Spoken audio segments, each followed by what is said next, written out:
When I grew up as one of Jehovah's Witnesses, on a weekly basis, we would do a Bible reading. So we would basically read within a year's time, I believe it was, from Genesis all the way to Revelation. So, I mean, in 37 years, you can imagine how many times I've read the Bible. And then, of course, we would have questions and we would answer the questions to better gain access to the understanding of the scriptures. Reading the beginning of the Bible, the Hebrew scriptures, was always daunting to me because it was an aspect of God that I could never really truly find myself endearing to God.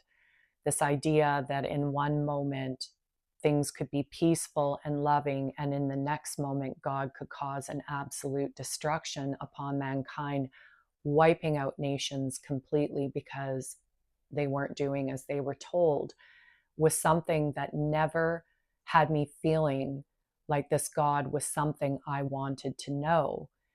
And when I looked at the vast amount of creation outside of myself and this earth and how the intelligence of how it's all put together, from the microcosm to the macrocosm outside of the earth in terms of the cosmos. I mean, you even take the axis or the degree that the earth is tilted on in comparison to the sun and know that 1 degree either way and we wouldn't exist here on the earth, on the grander scale of things, to the smallest minute thing that sometimes we don't even and haven't had the ability to even perceive or know. How could one of the greatest creations, humans itself, that inhabit this earth, possibly be under these restrictions of do as I say, or else these are the consequences? And why is it that God has to be depicted as this destructive force that just comes in and annihilates people when they don't do what it is that they are intended to do, set forth by these so-called laws or rules or commandments within the Bible? It made no sense to me whatsoever. If we're made in the image of God, and that image is love, then how could a God that is the embodiment of love even have destruction in its idea of what is going to come forth if you don't fall in line? Again, makes no sense. And who took down this dictatorship, this idea that God spoke to these ones and said, tell the people that I'm going to cast a pestilence or cause a famine or a great earthquake because they haven't been righteous towards me? Why? Why is it that we can't understand as we grow in consciousness, which is exactly why I'm talking about this, because as I grew in consciousness and embodied the true essence of what I believe to be the true God realization or enlightenment of God, I understand that that intelligence works its way through humans, not necessarily as separate from humans. It could if it wanted to. But what would be the point of creating humans to only take away their right to free will? And that's really what it all comes down to.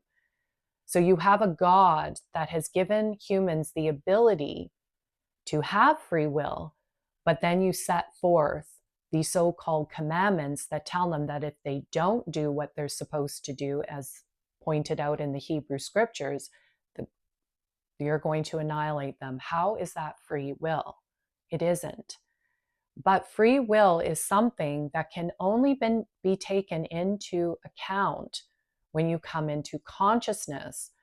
And when you come into consciousness, you can now look back at the beginning of the Bible and the Hebrew scriptures and understand that when times came along where humanity was under the cloak of darkness, it was because they were in a great state of walking away from God consciousness. They themselves decided to move outward away from the one true source of consciousness. It wasn't that the one true source of consciousness purposefully decided to punish its children, but rather the children that invoked their own demise by what it was that they were choosing not to see and not to do at that time. They basically were walking with the idea that they could govern their own lives. And when they chose to do that, things went in the opposite direction for them. Then it was followed by periods where they came back towards the light. They made their move back in towards this consciousness. They grew in consciousness. And as they grew in consciousness, life got a lot easier. So, what does that really tell us? And what it tells us is that it all comes down to humanity itself, that we are responsible for where it is that we are periodically within these periods of life where things are either on the upswing or they're on the downswing. And you might wonder, why is it that we need to even go through these periods of darkness? Well, one of the greatest reasons is because as we evolve, which we will never stop evolving as humans, oftentimes that means there's a period of chaos, much like there is in any situation of evolution. Evolution typically happens over a long period of time. What we're foreseeing and seeing in this world right now is happening on an evolutionary basis that's never been seen before. It's happening fast, and it is causing a lot of chaos because it is quickly throwing people into situations where they're having to recognize that this old earth and its old ways are dying, they're going, and that there is something new that is happening before our very eyes that can be ours. But it requires us to let go of what it is that we have always known.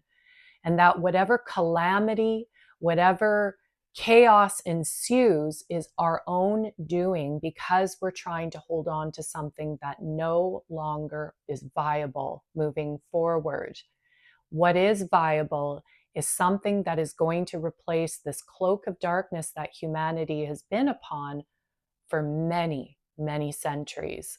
And it takes faith and it takes trust. God is not going to come in and destroy this earth by sending down fire and brimstone and destroying the wicked. But what is going to happen as we grow in consciousness and light is that the darkness is going to be exposed even more. Those who have been the cause of the demise of humanity over these many, many centuries are finally going to be standing in the light for all to see. And then after that, it'll remain to see what happens. But the idea that God is somehow just going to wipe clean the face of this earth of all wicked is not going to happen. And we have to recognize that as a humanity, each and every one of us has a responsibility to really firmly stand in our truth by figuring out where it is that we stand within this time. Do we stand on the side of light or do we stand on the side of dark? If we want to continue to evolve as humans, if we want to continue to embody this truth, then we're going to stand in the light. And as we stand in the light, we can definitely see how this consciousness is going to grow into something that is going to really, truly be something that we have never in our lives ever experienced, because it is a part of how it is that evolution can happen when light comes into play. If we don't, then we can see what happens on the other aspect of that, which is destruction, which is darkness, which is probably an annihilation of humanity on this face of this earth, as in an extinction. So we have a duty right now. We're being called. We're being called to step into our light so that we can see what this greater intelligence is really all about. Not destruction, but rather love and light. Much love and light.